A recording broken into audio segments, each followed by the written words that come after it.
જમીન માટે લડતા રહ્યા, પરંતુ આખી જિંદગી લડ્યા કર્યું, પરંતુ અંતે તો અધિગત જમીનમાં જ દટાવાનું છે. તો આ રીતે આપણે એક વાત કરીએ, બે ભાઈઓ એકબીજા માટે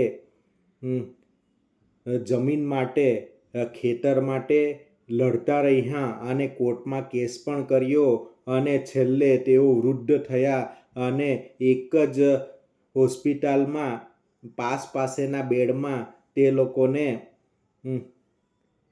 રાખવામાં આવ્યા અને અંતે એકબીજાને જોઈને રડ્યા, ભેટ્યા અને પછી કીધું કે આપણે કોર્ટ કેસ લડ્યા કર્યો, પરંતુ આપણે છેલ્લે તો આપણે જમીન ભેગા જ થવાનું છે. શા માટે આપણે લડ્યા?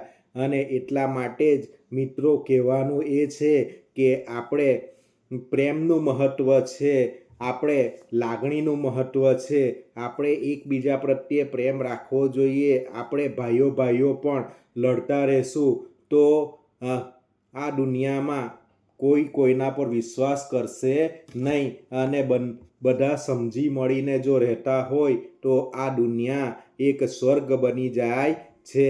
માટે જ આપણો ઈગોને આપણે દૂર કરવાનો છે અને આપણે એકબીજાની મદદ કરવાની છે અને આ લડાઈને આપણે દૂર કરવાની છે.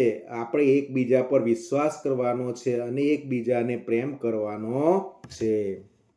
એનું સૌથી મોટું પાપ કયું છે? એક તો અસત્ય, બીજાનું મન દુભાવવું, ચોરી કરવી કે આળસ કરવી. આ ચારમાંથી તમને જે ગમે તે કોમેન્ટમાં લખો અને કોમેન્ટમાં લખવાનું ભૂલતા નહીં. તરસને તરસમાં રહેવા દેતું, પાપડને દરિયામાં વહેવા દેતું. અને આમ આપણે